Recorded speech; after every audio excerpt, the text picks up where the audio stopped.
Hello again. Last time I spoke to you about my physiotherapy and touched on some of the symptoms that assisted me with.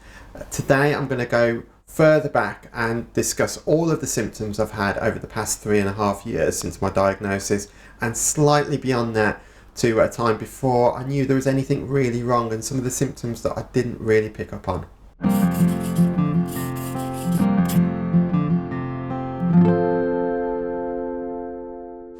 So I did touch on this in one of my early videos, all about the symptoms that I started getting that led up to my diagnosis, the things that made me want to get myself checked out by the GP. But what I haven't done is talked about the whole range of symptoms I had prior to that and the way my symptoms developed. So I'm going to go a little bit more in depth into that today. I've already told you about the pains and the tingling that I got. The tingling I got in the feet, the sensation of an electric shock continually going through my feet, the pain and the numbness. But it started much more subtly than that. I was working a full-time job in April of 2012. That came to an end in April, and I started to just feel a bit run down, and I'd been feeling a little run down for a while, and that just increased after I left the job, and it just got worse and worse and worse. But I figured at that time it's not going to last. It'll be a few weeks. I'll take some time off between jobs, and then when I start to feel better, I'll start applying for other jobs, and I'll get myself back to work. This lasted for a few months, and after about four or 5 months, I started to think there might be something more seriously wrong with me. That's when the tingling started, the tingling sensation in the feet.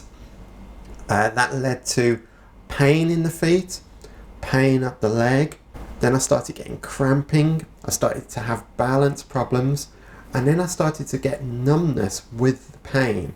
I started to have pain in the lower part of my leg, and then the numbness started in the groin and worked its way down. So it was like they met in the middle. At one point I was numb completely from the waist down. My balance started to get even worse at that point. And the time that I kind of really knew there was something severely wrong was when I had to run for a train. I got to the train station on a trip to London. I was on my way back from London, and I had 5 minutes to get from one platform to the other. And I ran along the platform. I got maybe 10 paces, and my legs just stopped working completely, and I just fell on the ground. And it was a struggle to get my legs working again. I also found that I constantly felt like I was wading through water or something thicker than water, like a thick porridge. Just moving myself forward was a constant struggle. I felt like I was fighting against something that was on level ground. I felt like I was going up a very steep hill. If I was going up and downhill, that just became even worse, and very steep hills I just could not do at all. So walking generally became very problematic for me. I started to get confused very easily. I started to get fatigued very quickly. Any sort of physical activity would just wipe me out. If I worked for an hour, I'd immediately have to sleep for about 2 hours after. That was kind of the general ratio for me. Every hour that I put into work, 2 hours sleep. It got to the point where I'd go and work for a day somewhere, I'd sleep that night, and I'd sleep the entire following day. Also, as I mentioned in the previous video on physiotherapy, I could not concentrate on anything at all. Reading was very difficult. Even reading road signs, reading just words, individual words, was very difficult. Whole sentences was virtually impossible. Anything where I had to really concentrate, couldn't do it. My memory also was affected. My short-term memory was virtually non-existent. If you'd ask me what I did yesterday, I'd have no clue. Timelines started to merge into each other.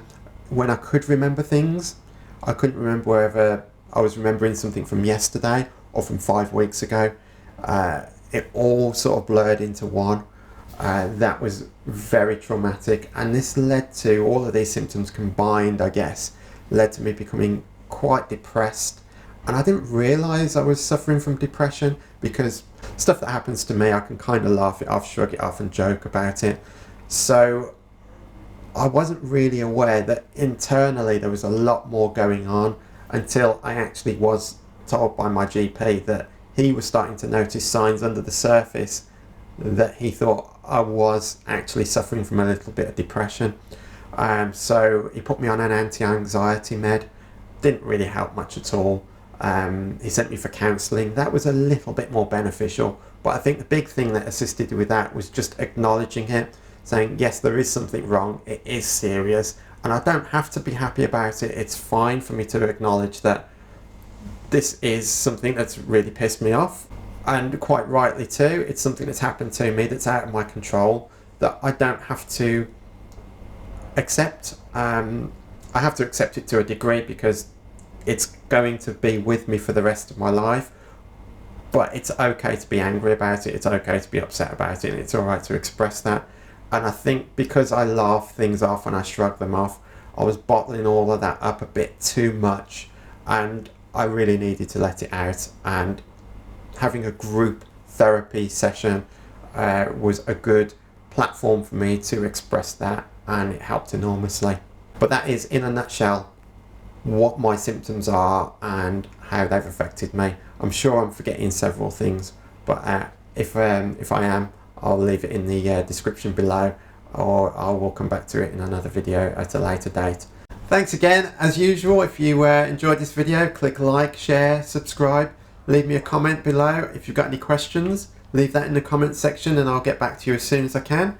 Next time we'll be talking about the current treatments that I'm going through, and my reason for picking the treatments that I am receiving.